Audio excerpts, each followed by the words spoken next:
Bismillahirrahmanirrahim. Assalamualaikum warahmatullahi wabarakatuh. Saya Rita, saya Nur Halimah, NPM 10 11780 dari Fakultas Kedokteran Universitas Islam Bandung. Nah, di sini saya akan mempresentasikan mengenai skripsi saya yang berjudul Scoping Review Pengaruh Paparan Bensin terhadap kadar ALT dan AST pada pekerja SPBU. Di mana latar belakangnya Indonesia merupakan negara dengan peningkatan jumlah kendaraan bermotor sekitar 7,9 juta per tahunnya. Dengan alasan jumlah penduduk yang banyak, lalu sifat konsumtif, dan juga tidak adanya pembatasan oleh pemerintah. Lalu Kota Bandung sendiri merupakan kota termacet di Indonesia dan merupakan kota termacet ke-14 di Asia. Lalu peningkatan kendaraan bermotor selaras dengan peningkatan penggunaan bensin, di mana pekerja SPBU merupakan pekerja yang beresiko tinggi terhadap paparan bensin. Sementara bensin merupakan bahan bakar kendaraan bermotor yang merupakan hasil pengolahan minyak bumi serta memiliki kandungan toksik atau komponen toksik seperti benzen, toluen, etilbenzen, silen, dan timbal, di mana paparannya dapat berupa per oral, inhalasi, maupun kulit, yang nantinya akan masuk ke pembuluh darah dan akan dimetabolisme di hepar, di mana bensin akan dimetabolisme di hepar sehingga akan terbentuk reaktif oksigen spesies yang meningkat. Nantinya akan adanya kerusakan struktur sel hepar dan juga fungsi hepar sehingga ALT dan AST-nya akan meningkat. Di mana tujuan penelitian itu untuk mengetahui paparan bensin terhadap kadar ALT dan AST pada pekerja SPBU.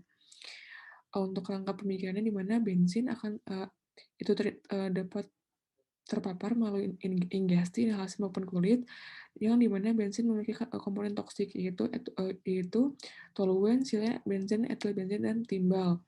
Lalu akan dimetabolisme di hepar, sehingga akan terbentuk oxidative stress.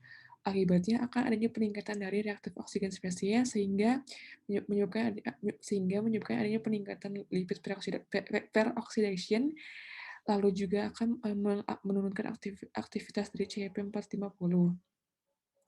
Sehingga peningkatan lipid peroksidasi itu mengakibatkan adanya kerusakan membran dan jaringan hepar dan gangguan fungsi hepar. Akibatnya akan adanya peningkatan ALT dan AST. Untuk metode penelitiannya di mana jenisnya merupakan scoping review, untuk populasi dan sampelnya merupakan 11 artikel internasional yang berkaitan dengan pengaruh paparan bensin terhadap ALT dan AST pada pekerja SPBU, di mana kriteria kelayakannya di mana populasinya adalah pekerja SPBU, intervensinya atau exposure-nya merupakan paparan bensin, comparison-nya merupakan kelompok kontrol, dan outcome-nya yaitu kadar ALT dan AST.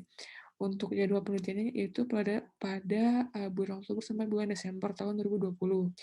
Untuk kriteria inklusi dan eksklusinya di mana kriteria inklusinya merupakan artikel penelitian yang dipublikasikan pada jurnal internasional dengan keyword gasoline workers dan ALT.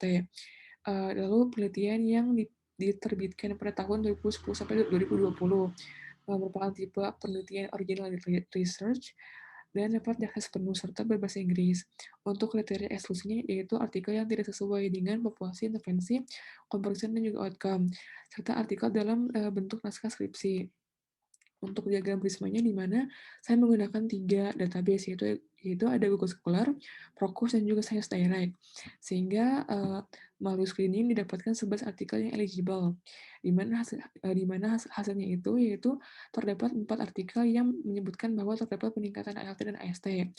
Lalu terdapat 2 artikel yang menyebutkan adanya peningkatan pada ALT, dan terdapat 6 artikel yang menyebutkan bahwa tidak adanya peningkatan di ALT maupun AST. Di mana pembahasannya perbedaan hasil ini mungkin dapat dipengaruhi oleh faktor-faktor. Yang pertama ada faktor durasi dan konsentrasi, yang kedua metode penelitian, yang ketiga jenis kelamin, lalu ada usia, merokok, lalu juga alkohol, penggunaan alat pelindung diri atau APD, regenerasi sel hepar, lalu kerusakan sel masif, dan juga ada fisiologi enzim ALT dan AST. Di mana kesimpulannya sebanyak 4 dari 11 artikel melaporkan terdapat peningkatan pada ALT atau SGOT pada pekerja SPBU, dan sebanyak 6 dari 11 artikel melaporkan bahwa terdapat peningkatan AST atau SGPT pada pekerja SPBU. Untuk sarannya, peneliti selanjutnya diharapkan eh, mencari lebih atau mengkaji lebih banyak faktor resiko penyebab tidak adanya peningkatan atau perubahan pada ALT dan AST pada pekerja SPBU. Lalu peneliti selanjutnya diharapkan melakukan penelitian di Indonesia. Lalu juga peneliti selanjutnya disarankan untuk melakukan penelitian secara meta-analisis. Alhamdulillah, sekian dari saya. Terima kasih. Assalamualaikum warahmatullahi wabarakatuh.